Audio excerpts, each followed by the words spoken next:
Primeiramente, eu gostaria de agradecer a Daniela por ter aceitado o convite para dar esse seminário para a gente hoje. Então, muito obrigada, Daniela. E pode ficar à vontade, então, para começar. Então, também queria agradecer a Elisa, né, por ter convidado para falar nesse seminário, né, está sendo tão bacana aí, cada 2 semanas, né, poder encontrar o pessoal e ver aí, né, que o pessoal está trabalhando. Então, agradeço também a Elisa, agradeço aí a presença de todo mundo, né. Então, eu separei vou falar um pouco de um assunto que eu estou estudando aí, né, que é um teorema do tipo Banach-Stone para álgebras de germes holomorfos em espaços de Banach. Então, eu preparei uma apresentação tentando falar, até chegar em germes, assim, tentando explicar um pouco, né, desde polinômios até funções holomorfas, para poder ficar mais claro esse conceito. Então, eu vou falar sobre polinômios e funções holomorfas em espaços de Banach. Ana, Oi? você podia dar um Ctrl L, que a tela ficaria maior. Deixa eu ver. Aí, Ah, beleza. tá bom. Obrigado. Joia, obrigada. Vou falar de operadores de espaços de germes, operadores de composição, o teorema de Banach-Stone clássico e alguns resultados, né, para álgebras de germes holomórficos. Então, a gente vai sempre, nessa apresentação, considerar espaços de Banach complexos, E e F, e dado um M natural, uma aplicação de E em F, vou ter chamado de polinômio M homogêneo, existe uma aplicação M linear no produto de E por N vezes, né, no F, de tal forma que P em X é A calculado na diagonal, né, A calculado em X, X, X, o X igual a todas as variáveis, para todo X pertencente a E. Então, como usual, vamos denotar por P, M, E, F, o espaço vetorado de todos os polinômios N homogêneos, e sempre quando o F for C, a gente omite o C no final, fica simplesmente PM de E. A gente vai dizer que uma aplicação, olha, agora que eu vi aí, depois eu vou arrumar, é um polinômio, vai falar polinômio, né, mas de grau no máximo N, então quando ele for soma de P0 mais P1, mais faltam pontinhos ali, PM, onde cada PI é um polinômio I homogêneo. Então, a gente chama isso de, quando fala polinômio, quer dizer isso. E da mesma forma, vamos denotar, né, ver se vai ser o símbolo dos polinômios homogêneos. Vamos ver se eu consigo, só um minutinho. Deixa eu fazer um teste aqui, peraí, não sei se eu vou conseguir, porque eu estou com um programa diferente aqui. Tem razão.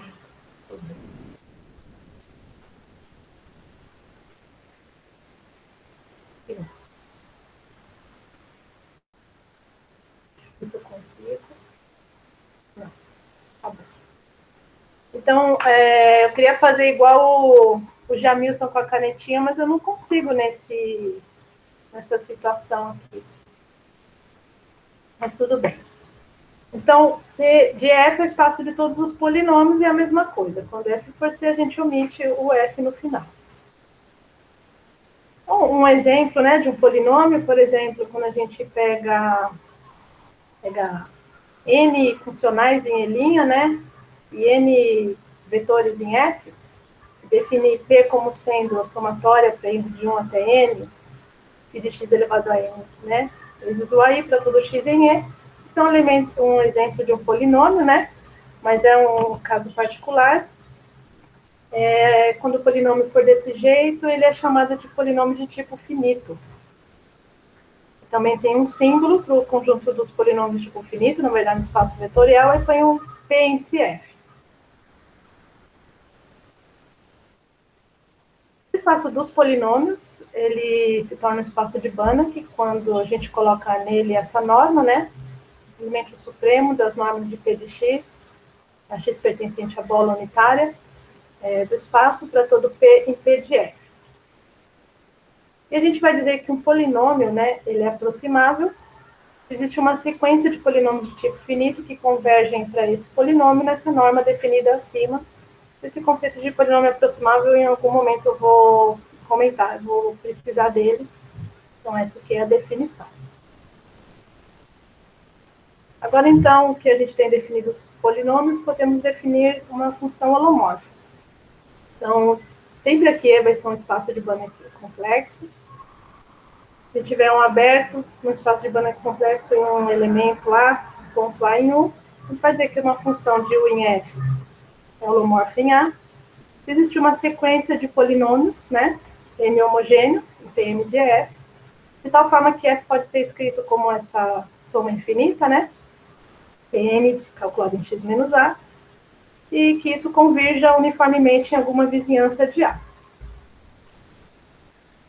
E aí a gente vai dizer que uma função ela é holomorfa em um aberto se ela é holomorfa em todo ponto desse aberto. E aí também o símbolo, né? A gente vai denotar por H de UF, é o espaço vetorial de todas as funções que são holomorfas. Quando F for C, a gente omite o C ali na notação de espaço das funções holomórficas. Mas existe uma caracterização bastante útil, né, para funções holomorfas.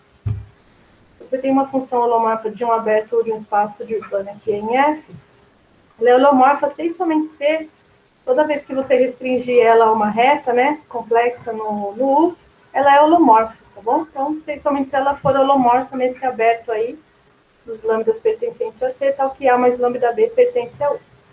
Uma caracterização que pode ser útil para poder enxergar melhor uma função holomorfa. E agora eu vou seguir por um caminho, né, porque como eu preciso analisar algumas topologias nesse espaço de funções holomorfas. No espaço de funções holomorfas, dá para definir várias topologias, né, eu vou falar só de duas aqui, na verdade, basicamente só uma que vai ser mais utilizada hoje, mas tem uma também, né, que pode ser vista como bem natural. Então, vou falar só de duas aqui para ilustrar um pouco como a gente pode colocar topologias nesse espaço. Então, a primeira a gente chama de topologia compacto aberta ou topologia da convergência uniforme sobre os compactos. Então, vai ser uma topologia em H de UF, e ela é gerada pela seguinte família de seminormas. Para cada K, compacto de U, a gente vai definir PK de F como sendo o supremo de F nesse compacto, né? Isso para toda F holomorfa em U, e K varia entre todos os subconjuntos compactos, que se descrever que o K está contido em U. Então, essa vai gerar uma topologia, né, localmente convexa, em H de UF, e a gente denota essa topologia por tal zero. Também tem uma outra topologia, né, que é bastante considerada, que, dependendo do ponto de vista que você estuda, ela às vezes é até mais natural ou mais conveniente de se trabalhar num espaço de funções holomorfas, que é a topologia portada por um compacto. Então, a gente vai dizer que uma seminorma ela é portada por um compacto K contido em U. Agora, se cada aberto V, né, cada vizinhança de K em U, vai existir uma constante que depende desse V, de tal forma que essa seminorma P cumpre essa desigualdade. P de F tem que ser menor ou igual a C de V, vezes o sup da norma de F de X quando X percorre K. Essa topologia a gente denota por tal ômega, e ela é chamada de topologia portada pelos compactos, ou topologia de Nagli, né? Ela foi definida por ele. Então, temos aí essas topologias, né? Tem outras, claro, mas só para ilustrar um pouco aí as outras possibilidades. Então, seguindo um pouco, né, na palestra de hoje, então, vamos olhar ainda a HU de F, na verdade, como uma álgebra topológica. Aqui só, deixa eu arrumar aqui. Gente, olha, eu revi tanto minha apresentação. Aqui o F tem que ser C, tá bom? Vou trocar o F pelos complexos. Então, é simplesmente H de U. Vamos olhar H de U como álgebra topológica. Porque, justamente, na verdade, se o F for uma álgebra, também funciona, mas eu vou trabalhar aqui F com corpo, tá certo? Então, quando a gente tem F aí igual a C, você consegue definir um produto de maneira natural no H de U, né? Então, você vai definir o produto de duas funções como sendo o produto pontual, certo?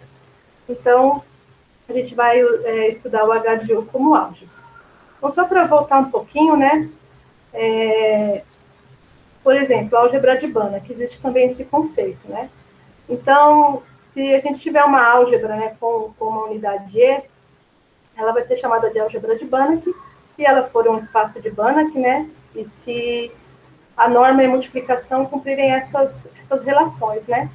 Norma de x vezes y, por menor ou igual a norma de x vezes norma de y, para todos os x e y em A, e se a norma da identidade, né, da unidade for 1. Então, a gente chama isso de álgebra de Banach. Um exemplo de álgebra de Banach é o espaço C de K, né? A gente começa com K, um espaço topológico Hausdorff compacto. Ai, gente, tá faltando um monte de coisa aqui, depois eu arrumo. Espaço topológico compacto de Hausdorff. C de K vai ser o espaço das funções contínuas, né? De K em R ou C, munido da norma do supremo, tá certo? Para toda função contínua ali. Então, isso é um exemplo de álgebra de Banach. Até mais para frente elas vão aparecer no teorema de Banach-Stone. Já uma álgebra topológica, né? Vai ser uma álgebra também, que tem uma topologia, tá certo?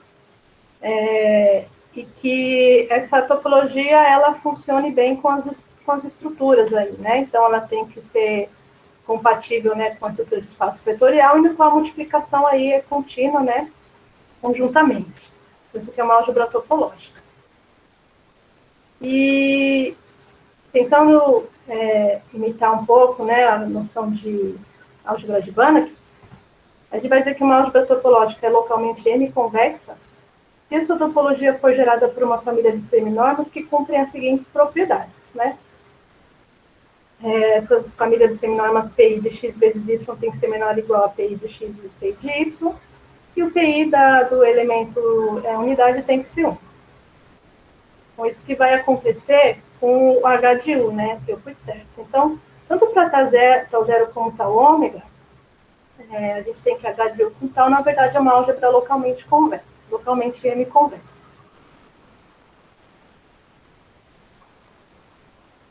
E aí também está um pouco relacionado com o que eu vou falar hoje, a questão do espectro. Eu vou definir o espectro de álgebra localmente M-convexa, mas ele pode ser definido de uma maneira mais geral, mas aqui a gente só vai usar nesse contexto, né? Então, o espectro de uma álgebra localmente M-convexa é o conjunto de todos os homomorfismos de A em C que são contínuos. Então, o homomorfismo aqui, ele tem que ser linear e multiplicativo, tá bom? Então, a gente chama de espectro ao conjunto desses homomorfismos e contínuos, né? E esse vai ser o símbolo, né, S de A, e aí, quando precisa destacar qual é a topologia, às vezes, quando não precisa, não coloca a topologia, quando está nítido, né, com a topologia que está trabalhando, só fica o S de A. Então, por exemplo, no H de U, né, pensar o H de U. Para cada X pertencente a U, a gente pode montar a seguinte aplicação, delta índice X. Delta índice X, saindo de HU em C, dado da seguinte forma, delta X de F, você faz F em X para toda F em U. E pela própria maneira como ela é construída, né, a gente chama essa aplicação delta X de avaliação em X. Então, todas as avaliações, né, para todos os pontos de U são elementos do espectro de H de U, tanto para tal zero como para tal ômega. Bom, a gente tem aí, né, bastante exemplos aí quer dizer, uma coleção aí de exemplos de homomorfismos, né, escalares, por exemplo, no H de U. E relacionado um pouco ao que vou apresentar hoje, tem a ver com essa pergunta, né? Então, uma pergunta natural a gente tem que todas as avaliações são homomorfismos, então uma pergunta natural será que todos os homomorfismos, né, de H de U se resumem a uma avaliação? Né? Então, uma pergunta natural que se faz. Em geral, não, né? Mas nos casos que eu vou estudar, justamente quando isso é positivo, né? Quando todos os homomorfismos em H de U são avaliações, isso vai depender de propriedades tanto no espaço de Banach E, como no aberto U. Mais para frente eu volto a esse assunto, mas esse é um tipo de pergunta, né, que aparece quando estuda o espectro. Um pouquinho do que eu queria falar de funções holomorfas, né, dentro do que eu vou apresentar aqui, seria isso. Eu vou agora, então, definir o que são germes, né, e o espaço dos germes, tá certo? Então, a gente começa com o espaço de Banach, E e K, um subconjunto compacto de E. Então, inicialmente, a gente vai montar um conjunto H minúsculo de K, onde a gente vai unir H de U, todas as funções holomorfas em U, onde U percorre todos os abertos que contém K. Faltou aí um acentinho aí no E. Primeiro, a gente monta esse conjunto. E quando a gente pega duas funções nesse conjunto, a gente vai dizer que elas são equivalentes se elas coincidirem em alguma vizinhança aberta do K. E aí a gente denota por H de K agora com H maiúsculo, ao conjunto de todas as classes de equivalência de funções por essa relação de equivalência, né, que são holomorfas em alguma vizinhança de K, a gente chama de H de K. E aí justamente cada elemento, né, desse conjunto de classes de equivalência é chamado de germe holomorfo em K. Então, para cada U aberto que contém K, a gente tem essas inclusões canônicas, né? Se uma função, se um germe está no H de K, né? Então, ele é uma classe de equivalência de algum K, então a gente pode escolher um representante para ele, que é uma função que é holomorfa em algum aberto de U. Então, essas aplicações canônicas, elas vão induzir, né? Então, uma estrutura de espaço vetorial em K. E aí, a gente considera H de K. A gente vai colocar, então, em H de K a topologia indutiva com relação a essas aplicações lineares canônicas. Então, a gente coloca a topologia induzida por H de U, cada H de U com a tal ômega, aí onde U percorre todos os abertos contendo K. Então, essa vai ser a topologia que normalmente a gente considera em H de K. Pode considerar com tal zero também, mas aqui vou trabalhar com tal ômega. Então, a gente diz que H de K vai ser o limite indutivo dos espaços H de U tal ômega, onde U percorre todos os compactos que contém K. Então, não vou colocar, daqui em diante, não vou colocar tal ômega no H de K, porque vai ser essa topologia que vai ser considerada aqui. E também nós temos que H de K tal ômega é uma álgebra localmente M convexa. Tudo isso que eu apresentei de germes, né, aqui, os resultados, quase todos, né, estão no artigos, né, de um pesquisador chamado Shai, e depois o Mujica para espaços de Banach, e o Mujica também tem um trabalho, né, para germes definidos em espaços localmente convexos. Então, também tem algo aí feito além dos espaços de Banach, também dá para considerar H de K em espaços localmente M convexos. Em espaços localmente convexos. Então, continuando aí no que vai estar relacionado com o que eu vou apresentar, é a questão de operadores de composição. Então, vou voltar um pouco para o espaço das funções holomorfas, né? Então, de novo, sempre IF espaço de Banach, vou pegar um aberto U em E, um aberto V em F, e vamos supor que a gente tem uma aplicação holomorfa φ de V em E, ao que φ de V está contida em U. A partir dessa φ, a gente pode montar uma aplicação que vai de H de U em H de V, né? Estou considerando aí as funções holomorfas, né? E ela é dada de uma maneira bem simples, né? O índice φ de F faz F composta com φ, para todo F pertencente a H de U. Então, isso a gente chama de operador de composição. Então, esses operadores de composição, né? Bem tranquilo, né? Verificar que eles são lineares, multiplicativos e contínuos.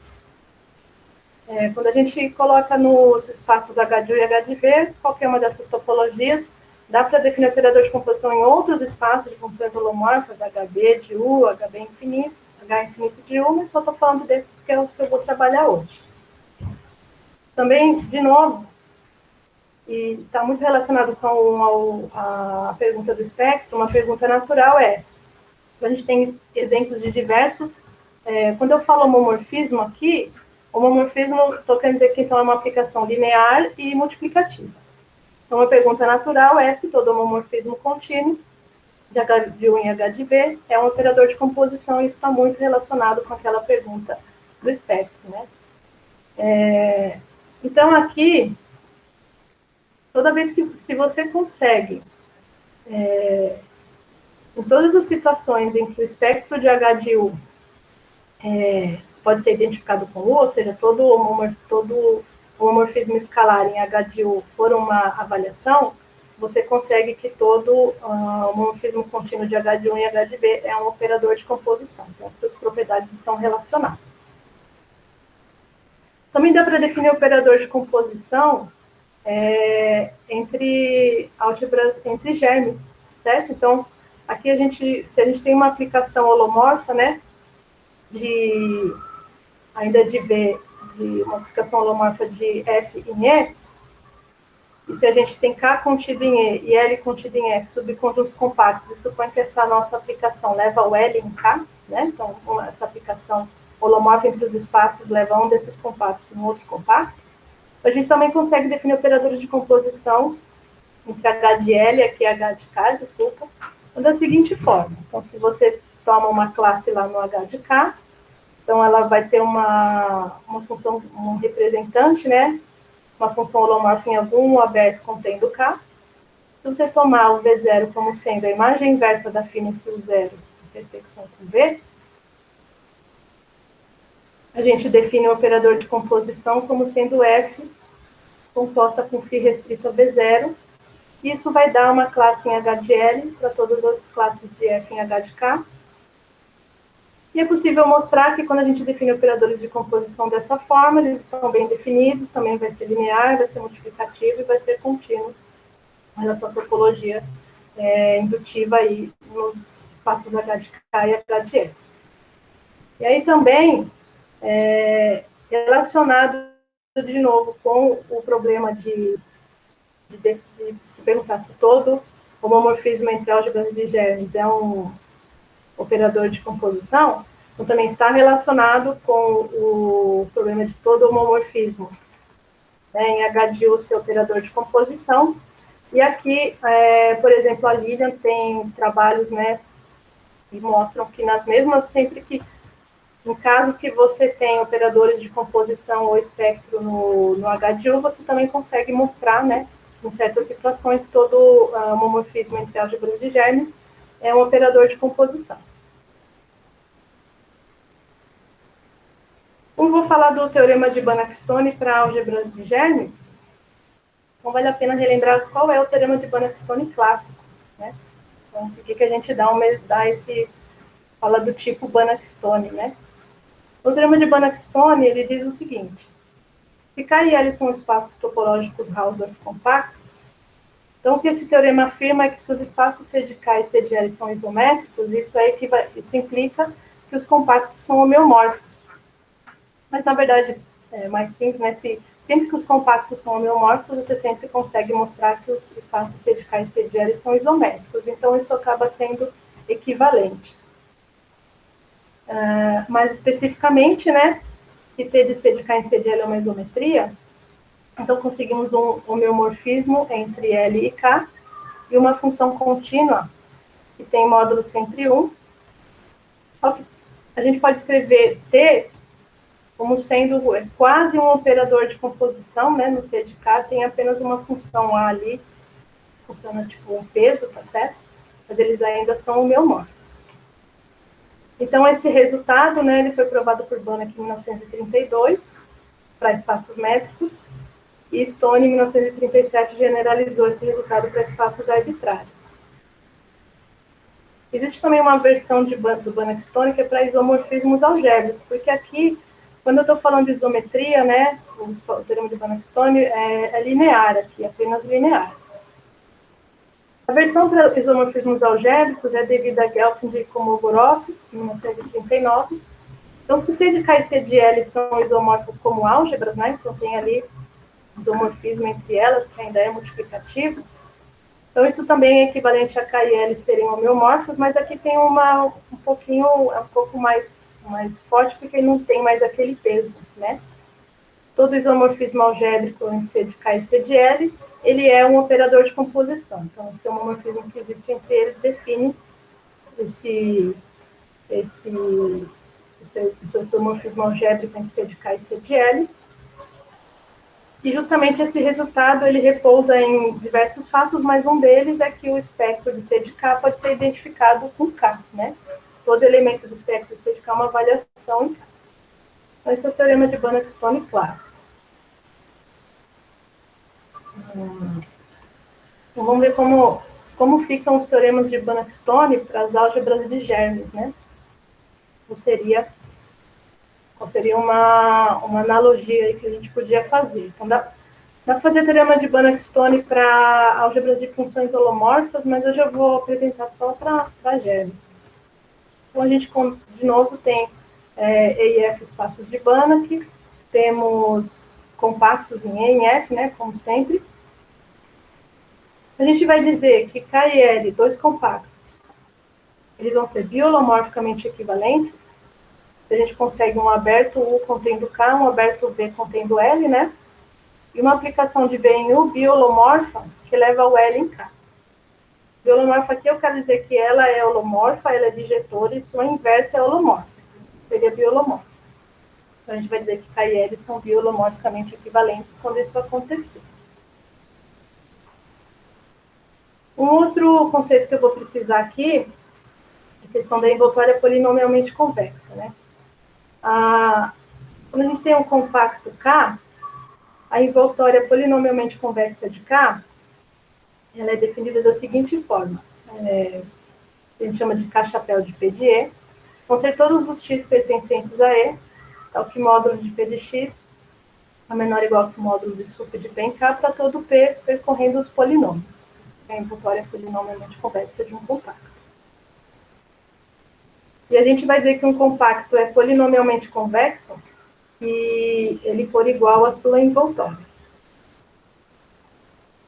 Existem diversos exemplos de compactos polinomialmente convexos, mas, por exemplo, todos os compactos que forem convexos e equilibrados, eles são polinomialmente convexos. E aí, então, um resultado de teoremas do tipo Banach-Stone para álgebra de germes holomórficos, um deles pode ser esse aqui. Então, a gente tem uma situação em que a gente tem espaços de Banach, aqui a gente precisa supor que eles são reflexivos, e nos quais todo polinômio M homogêneo é aproximável. Para todo M em N, lembra que eu defini lá no começo, né? Que significa ser um polinômio aproximável, ele precisa ser limite uniforme de polinômios de tipo finito. Se a gente tem dois compactos K contido em E e L contido em F, que sejam compactos equilibrados e polinomialmente convexos, então a gente tem um teorema do tipo Banach-Stone para as álgebras de germes holomorfos, no seguinte sentido. As álgebras H de K e H de L são topologicamente isomorfas, C e somente C, K e L são biolomorficamente equivalentes. Então, isso que seria uma maneira de entender um teorema de Banach-Stone para álgebras de germes. Com relação a esses espaços de Banach que estão aí na hipótese, né? A gente precisa de espaços de Banach reflexivos que tenham essa propriedade, uma certa propriedade de aproximação dos polinômios. Então, espaços que possuem essa propriedade, por exemplo, são espaços de Cirielson, né? Então, um espaço específico aí construído por Cirielson, ele é chamado espaço de Cirielson, ele é um exemplo de um espaço que possui essa propriedade, né? Reflexivo. E se você faz produtos tensoriais, espaço do tipo Cirielson também tem essa propriedade, mas então é um universo um pouco restrito aí de espaços de Banach, tem essa propriedade. Então, mais ou menos ali em 2016, mais ou menos, né, o Mujica tinha falado comigo da gente tentar explorar esse problema para espaços mais gerais, tentar pesquisar se não teria como, né, tentar ver aí teoremas de Banach-Stone para espaços mais gerais que esses. Em 2017, eu estava indo para a Unicamp, um dia que a gente estava tentando ver isso, e aí a gente conseguiu essa proposição. Essa proposição, ela diz o seguinte: então, se a gente tem E e F espaço de Banach com propriedade de aproximação. A propriedade de aproximação eu acabei não definindo aqui, mas agora é uma propriedade nos espaços, né? Então, o espaço tem uma propriedade de aproximação, mas é bem simples, né? E a aplicação identidade pode ser aproximada por operadores de posto finito uniformemente sobre os compactos. E vamos supor que a gente tem K e L nos compactos e polinomialmente convexos.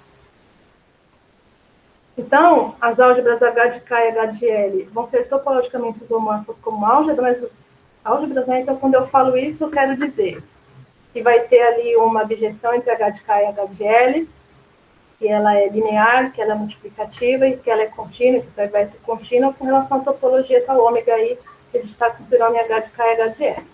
Então, o que a gente conseguiu é que K e L são homeomorfos, né? Conseguimos um homeomorfismo entre K e L. Vou dar aqui uma ideia dessa proposição. Se a gente começa, então, com o isomorfismo topológico entre H de K e H de L, a gente vai fixar um aberto contendo K, vai fixar um elemento Z de L, e a gente vai considerar essa composta aqui, tá certo? Então, a gente vai pegar o delta índice Z, que é a avaliação em Z, tá? De H de L e H de K, isso também dá um homomorfismo contínuo de H de L em C. De T, de H de K em H de L, a nossa própria T, e de H de U em H de K, a gente pega a inclusão canônica. Então, o que a gente tem aí é que essa composta, né, eu acabei de falar, essa composta aí vai ser um homomorfismo contínuo em H de U. Esse cenário aqui que a gente está estudando, né, E e F tem propriedade de aproximação e K contido em E e L contido em F são espaços polinomialmente convexos, na verdade, nos permite, é possível tomar esse U contendo K, uma certa propriedade mais forte, eu não vou entrar no mérito, mas ele tem que ser polinomialmente convexo. Mas, nessa situação, né, então, o que a gente tem? Delta Z composta com T composta com integral de H de U em C, é um homomorfismo escolar contínuo. Nesse cenário, tem um resultado do Mujica que diz que esse homomorfismo tem que ser uma avaliação em U, tá certo? Então, vai existir um X em U, que depende de Z e de U, de tal forma que esse delta Z bola T aí é uma avaliação no X. Então, calculado em F, da F de X para toda F pertencente a U. Ou seja, toda vez que você calcula T numa classe no Z, dá F de X para toda F holomorfa em U.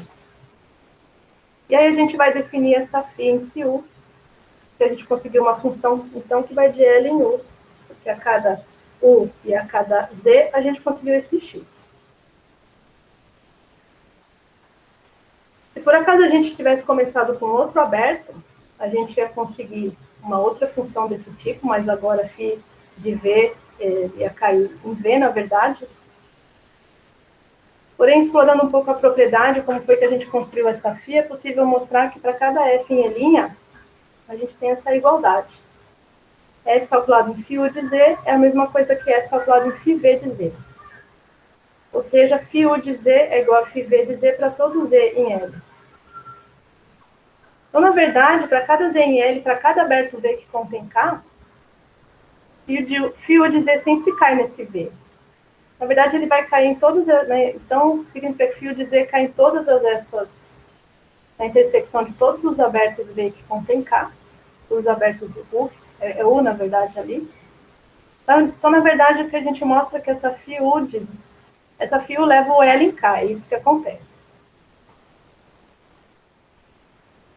Então, a gente consegue essa φ, a gente, na verdade, consegue, então, montar uma φ. Então, aqui, todas essas φ U's, né, quando você restringe ao L, elas coincidem, na verdade, né? Então, quando você restringir ao L, você tem uma função, e ela cai no K. Justamente porque a imagem dela, ela pertence a todos os abertos que contém K.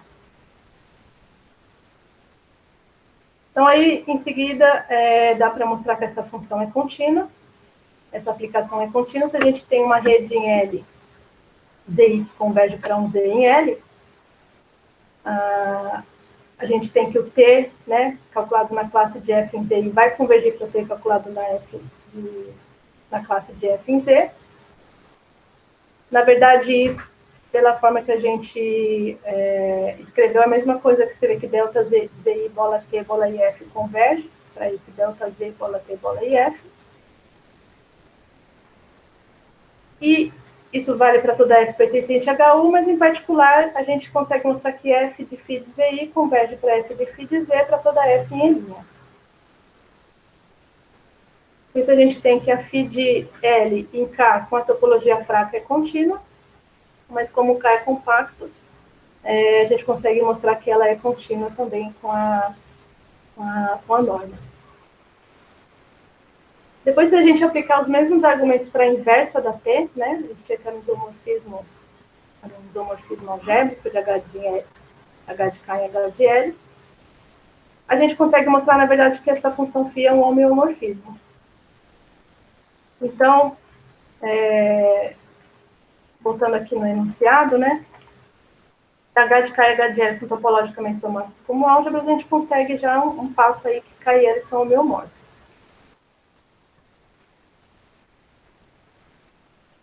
Aqui.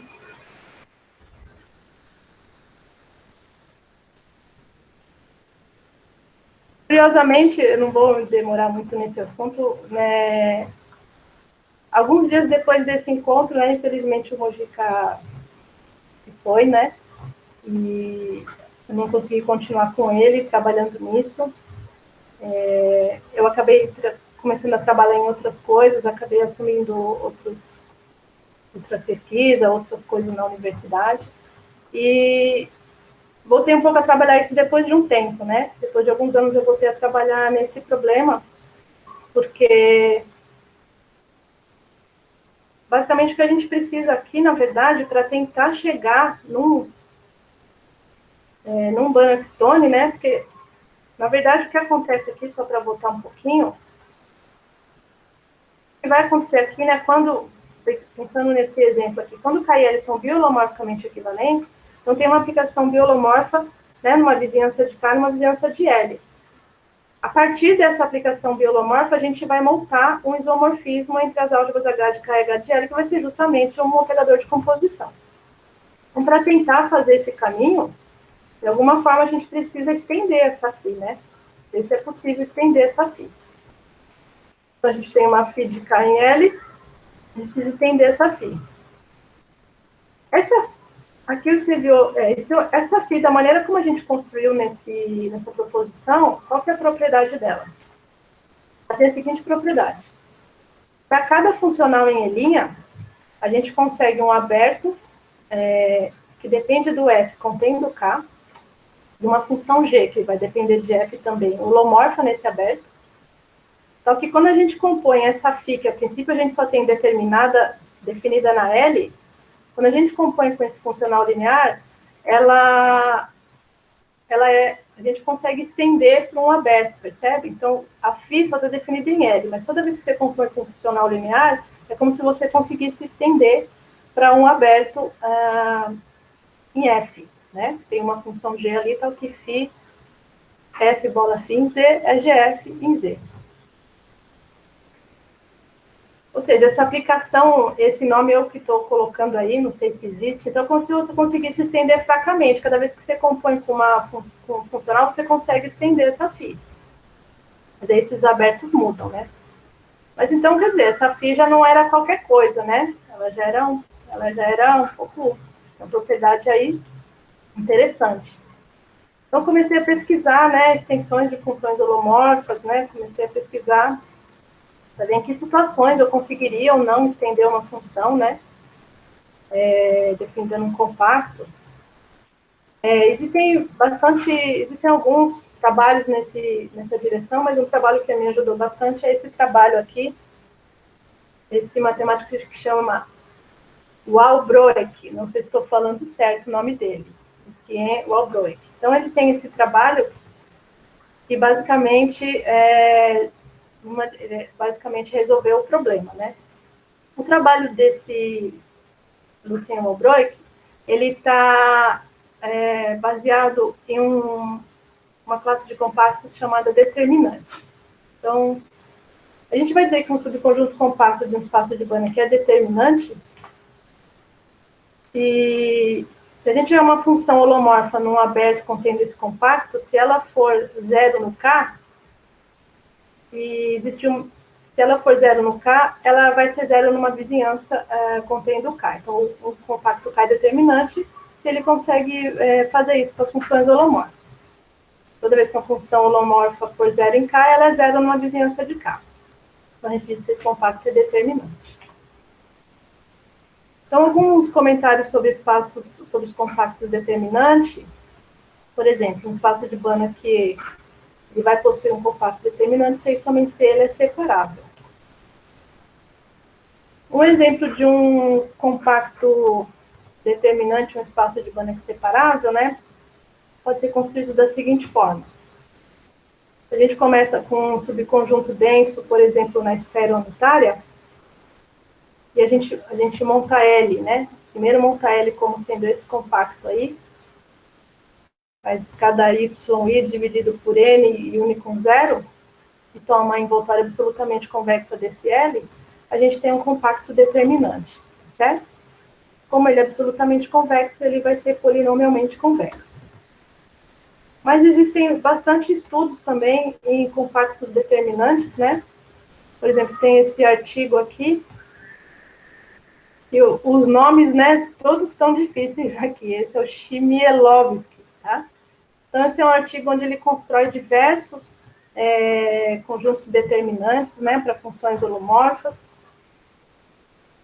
Também tem trabalhos do Ansemil, do Dinin, né, sempre buscando aí por conjuntos determinantes e compactos determinantes.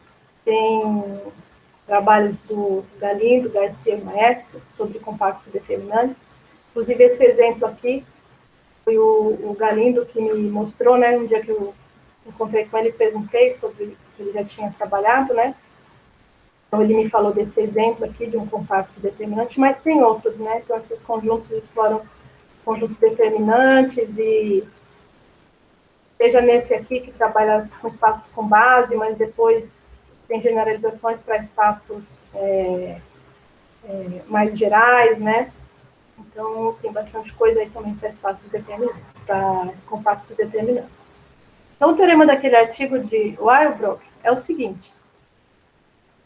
Se a gente tem E e F espaços de Banach, e a gente tem L, um subconjunto de F determinante, esqueci de escrever aqui, então isso é importante, o L tem que ser determinante. Se a gente tiver uma aplicação φ de L em E, é a mesma propriedade daquela φ lá que eu falei, ou seja, toda vez que você pega uma F em E', você tem uma vizinhança aberta de L, de tal forma que quando você compõe F com a sua função, ela tem uma extensão holomorfa, então essa sua função vai ter uma extensão global. Você vai conseguir um aberto V contendo L, e uma aplicação holomorfa, que é uma extensão dessa nossa φ original, tá bom? Eu esqueci de digitar, claro, que ele tem que ser determinante, justamente por isso que eu introduzi esses conjuntos. Então, aqui, estou olhando aqui no relógio para ver se eu não vou passar muito, mas eu já estou acabando. Então, esse teorema de Weilbrock me ajudou bastante, né? Porque justamente a função que a gente tinha aqui, aquela função lá, ela tem exatamente essas propriedades, tá certo? Então, aplicando aquela proposição de 2017, e aplicando esse teorema de Weilbrock, a gente consegue, então, estender aquela φ, né, para um aberto V, e como aquela φ tem inverso, a gente também consegue estender aquela φ para um aberto U, né? Mas eu trabalhei muito mesmo nessas duas funções, e eu não consegui mostrar que elas são, não consegui a partir delas montar uma biolomorfa. Não consegui, trabalhei bastante nisso e não consegui. Mas eu consegui enxergar uma propriedade intermediária, né? Qual que é a propriedade intermediária? Então, a gente vai dizer que dois subconjuntos compactos, K contido em L contido em F, eles são holomorficamente equivalentes. Esse foi o nome que eu inventei também, não sei se está bom. Se alguém tiver outra sugestão também, eu aceito. Então, quando que dois compactos vão ser holomorficamente equivalentes? Se a gente conseguir duas aplicações holomórficas desse tipo, né? Então tem que ter dois abertos, o V contendo L e o U contendo K, e duas aplicações holomórficas feed vem em psi de U em F, né? Os abertos contendo L, de tal forma que quando você restringe aos compactos, ela é o homeomorfismo. Elas não precisam ser bijetoras ou a partir delas ser holomórficas, mas basta que Φ restrito a K de L é um homeomorfismo. Estou ruim hoje. E o Φ de K tem que ser L, tá certo? Só para eu escrever isso aqui. Φ de K tem que ser L e o Psi de L tem que ser K. Justamente aquilo que a gente está lá. Porque por mais que eu não tenha... Por que eu queria a biolomorfa? Eu queria a biolomorfa para produzir um operador de composição entre H de K e H de L. Mas não foi possível obter. Mas quando você tem uma aplicação desse tipo em compactos determinantes, você consegue construir um operador de composição entre H de K e H de L. Com isso, então, dá para agora enunciar esse teorema, né? A gente tem E e F espaços de Banach separáveis com a propriedade de aproximação. O separável é porque eu vou estar trabalhando com compactos determinantes, né? Então, isso é equivalente ao espaço separável. E a propriedade de aproximação é para poder usar a nossa primeira proposição, onde a gente consegue pelo menos o homeomorfismo entre K e L. E a gente vai tomar dois compactos que sejam determinantes e polinomialmente convexos, justamente para poder usar a proposição e o teorema de Weyrauch. Então, a gente tem um teorema também do tipo Banach-Stone, né? H de K e H de L são topologicamente isomorfos como álgebras, se somente seu K e L são holomorficamente equivalentes. E aí, uma ideia, né, da demonstração, agora ficou bem simples. 1 implica 2 é obtido ao aplicarmos a proposição inicial e o teorema de Weyrauch. Tranquilo. E mostrar que 2 implica 1, se a gente tem as aplicações, né, com todas aquelas propriedades exigidas, e a gente definir esse operador de composição aqui, T de C φ em H de K e S de C psi, né, H de K em H de L, e o S de H de L em H de K, esse operador de composição. Usando o fato que K e L são determinantes, a gente consegue mostrar que essas aplicações, na verdade, são bijetoras, né, e que uma é inversa da outra. E, consequentemente, essas duas álgebras são isomorfas como álgebras. Então, esse seria um outro tipo de Banach-Stone, né, para espaços de germes. De certa forma, a gente conseguiu melhorar os espaços de Banach em questão, né, um conjunto mais amplo. Claro que aí a gente acabou restringindo também os compactos. E a gente tem uma outra percepção do que poderia ser um teorema de Banach-Stone, né? Em alguns casos a gente consegue que as funções sejam biolomórficas, mas se elas são holomorficamente equivalentes dentro desse contexto, a gente também também consegue mostrar que isso gera um operador de composição entre essas duas álgebras. Isso era o que eu tinha para apresentar para vocês hoje. Agradeço a atenção de vocês. E era isso. Obrigada, Daniela. Muito obrigada aí novamente por ter aceitado o convite. Muito obrigada pela palestra. Achei muito interessante. Já tinha ouvido você falar sobre esse tema, mas acho que hoje tive a oportunidade de entender um pouco melhor, né? Cada vez que a gente escuta, parece que vai clareando um pouco mais. Então, achei bem legal. Muito obrigada. Bem, gente, então nesse momento vou abrir para perguntas. Alguém gostaria de fazer alguma pergunta? Geraldo, pode ficar à vontade. Oi. Muito boa apresentação, Dani. Gostei muito. Acho que você foi bem feliz na escolha aí dos temas para chegar onde você queria, né? Foi você não é mineirinha, não, mas foi igual mineirinho, né? Começa lá com polinômios, e já chega lá no final, né? Foi igual mineirinho, né? Que vai devagarzinho. Mas foi muito boa a apresentação, acho que você foi bem, escolheu, Obrigada. né? Bom, antes, eu tenho duas coisas que eu gostaria de conversar, mas só para falar que eu gostei muito, né, dos resultados no final, achei que ficaram muito bons, né? Acho que é um avanço bom em relação ao que se tinha, né?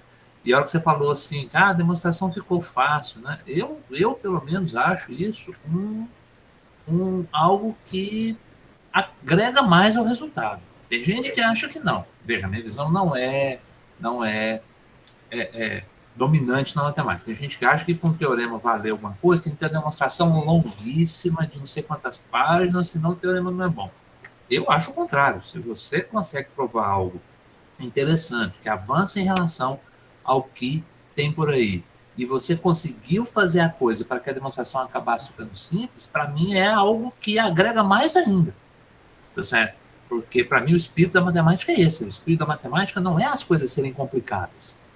O espírito da matemática é que as coisas acabem aparecendo de forma natural, tá certo? E a hora que a gente fala uma demonstração que não é tão longa, não é tão complicada, é porque, na verdade, ela acabou ficando natural.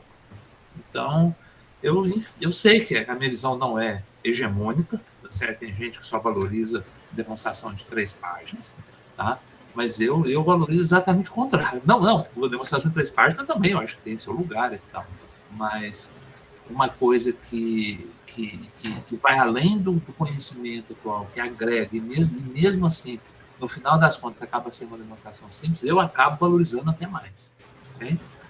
Bom, duas coisas que eu ia te perguntar é o seguinte. Você voltar lá, volta, por favor. Bom, não precisa não. Na proposição do Jorge, lá com você, em 2017, vocês vão para espaços que tinha antes, para espaços que os polinômios são aproximáveis por polinômios de tipo finito. Né? E aí vocês vão para a probabilidade de aproximação. Né? E eu acho o seguinte, que esse passo é muito parecido com você sair de polinômios são aproximáveis por polinômios de tipo finito para polinômios serem aproximáveis por polinômios de posto finito. Certo? E é uma classe mais geral. Tá? Um espaço onde todo polinômio é aproximável por polinômio de posto finito, não de tipo finito, de posto finito, é mais geral do que, claro, que se os de tipo finito são densos, os de posto finito também são. Tá certo? E eu acho que a propriedade da aproximação está muito ligada com isso. Tá certo?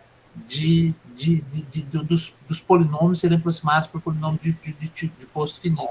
Agora, eu não tenho certeza, eu nunca parei, porque que essas coisas estão fortemente relacionadas, eu não tenho dúvida. Eu não sei a relação, assim, o que implica o quê e se são equivalentes ou não, tá certo? Mas pode ser uma classe mais geral, na qual vale os resultados para espaços onde os polinômios são aproximáveis por polinômios de posto finito e não de tipo finito. É uma classe mais geral e eu tenho a impressão que talvez a mesma demonstração vai valer.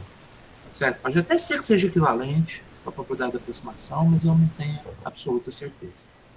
Okay? Então, eu acho que é uma... Não estou dizendo que é uma outra classe de espaços, mas certamente, eu acho que certamente não. Para essa classe de espaço que é maior, eu tenho a impressão que os resultados também vão valer. Okay?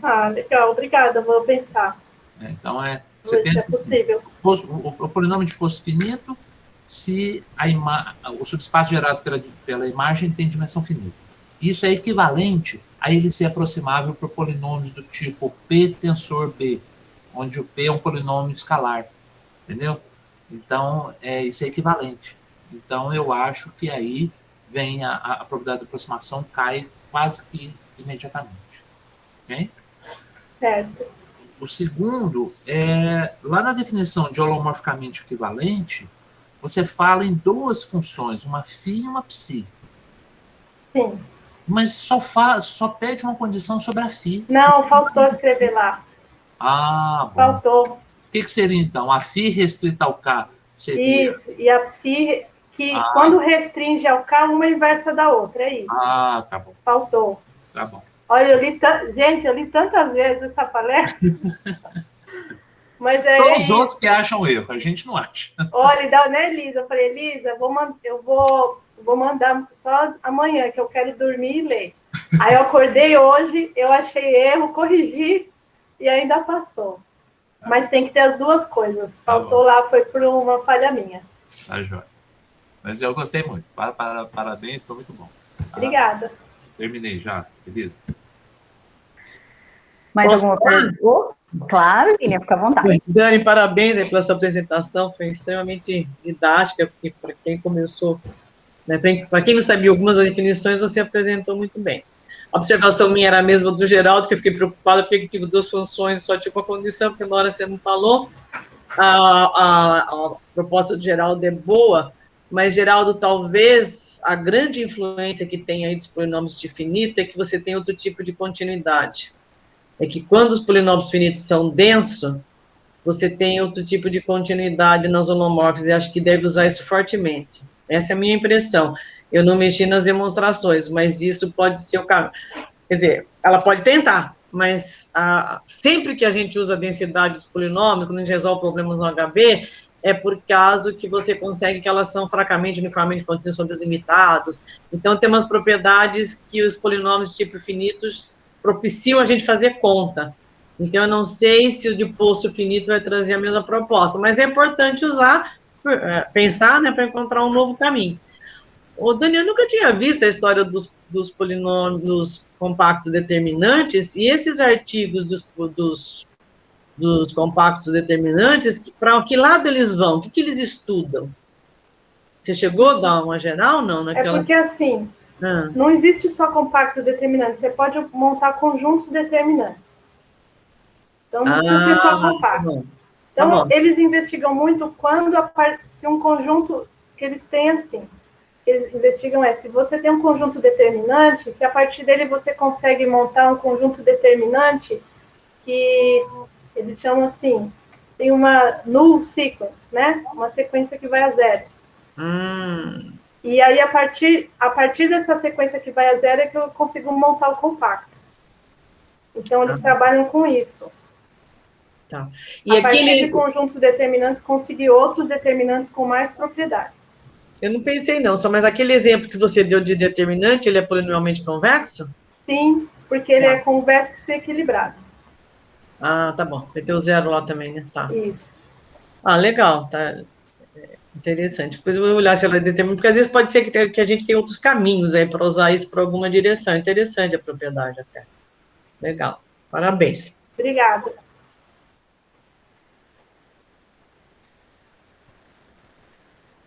Ixi, eu acho que a Elisa travou. Eu acho que eu travei, né? Agora você voltou. Mais alguma pergunta, pessoal? Elisa, só rapidinho. Tá? Claro. A minha ideia não é adaptar a demonstração original, que vale para polinômios que são aproximados por tipo finito, para o outro. Não, é adaptar a demonstração nova, da propriedade da aproximação. É que é assim, né? Onde as duas propriedades de aproximação são usadas? A propriedade do espaço de Siriusson, por que ela é usada?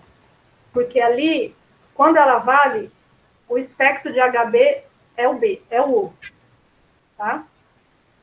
E no teorema que eu tenho com o Domingo e o Manolo, a gente olha o H de K como limite indutivo de HB. E aí, é que não daria tempo de falar hoje, eu optei por fazer desse jeito, daria para entender qual a diferença dos dois Banach-Stones que eu tenho em termos de técnica. Essa que eu apresento hoje, que usa a propriedade de aproximação, a propriedade de aproximação é usada no resultado do Mujica, onde ele mostra que o espectro de H de U com a tal ômega é o U. E ele consegue isso com propriedade de aproximação no espaço e polinomialmente convexo no aberto. Então, aí é que está. Isso está dependendo do espectro.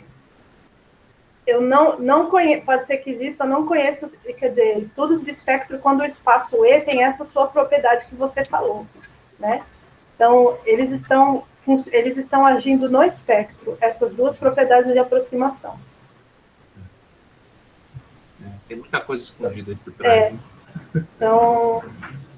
conta do espectro sai por isso, por causa do tipo que elas ficam, do tipo de holomorfia que você tem aí, né? De continuidade, não de holomorfia, de continuidade. Porque aí você aplica para os funcionais, né? Quando você tem homomorfismo, aplica para os funcionais, aí você aplica para o tipo finito, aplica polinômio, consegue para os holomorfos. Então, o que está por trás é isso, mas eu acho que valeria a pena, inclusive, ver se esses resultados do espectro, para esse tipo de aproximação polinomial, são preservados. Ok. Muito bom. Mais alguma pergunta, pessoal? Vai tirar a fotinha, Elisa? Vou sempre, né, Geraldo? Vai. Deixa para a moçada abrir a câmera. Bem, gente, se não tiver mais nenhuma pergunta, eu só vou agradecer a Dani novamente, agradecer a presença de todos, tá certo? Mais uma vez, aí, muito obrigada. Eu Agradeço vou também todo mundo ter ficado até o final, né? Obrigada aí pela atenção de todos, pelas perguntas e comentários.